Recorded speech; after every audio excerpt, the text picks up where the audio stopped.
By the time this security footage was recorded, Brian Rayo Garzon had been held for nearly 2 weeks in a Missouri jail.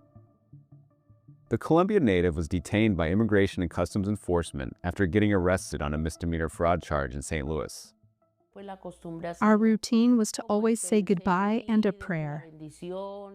His mother, Adriana Garzon, said her son had not been allowed to call her for several days. He passed a note to guards, writing in Spanish, "I've gone 4 days without communicating with my mother, and I feel in my heart she's worried about me. I beg you, please."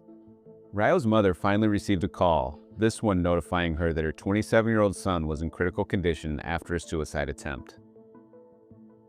Security video shows jail staff and first responders performing CPR. He was taken to a local hospital and later flown to another where he was pronounced dead. It was insensitive. I know they had to give me the news, but to me it felt like they were dumping him. An Associated Press investigation found that Rayo and at least 9 other ICE detainees have died by suicide since April 2025. That's an unprecedented spike, even accounting for the rapid growth in the detainee population during President Donald Trump's second term in office. The AP reviewed ICE death notifications, autopsy reports, coroner's rulings, and police and EMS records related to 51 detainees who've died in ICE custody since January 2025. Nearly 1/5 of the deaths have been classified as suicides. Like Rayo, most were young Hispanic men who'd been in ICE custody for less than a month. What also is striking is the sudden trajectory of increase that one sees in the more recent years.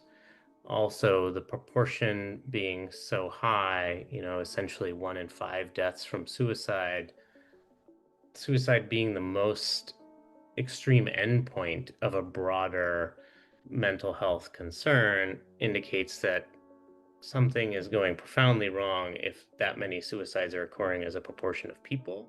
The AP investigation found that staff at detention facilities ignored signs of distress, denied or delayed mental health treatment, and failed to monitor detainees who were already deemed at risk. In some cases, they moved detainees to isolation cells that experts say can exacerbate feelings of helplessness. Rayo was placed in medical isolation after he was diagnosed with COVID-19. The Department of Homeland Security says suicide remains extremely rare during the Trump administration, and that detention staff follow strict protocols to ensure the safety of detainees who show signs of self-harm. Phelps County had started housing ICE detainees shortly before Rayo was placed there. Sheriff Michael Kern didn't return messages seeking comment. DHS says Rayo received high-quality medical care during his time in ICE custody, a point that his mother disputes. He asked for psychological help. They didn't give it to him. To me, that's negligence.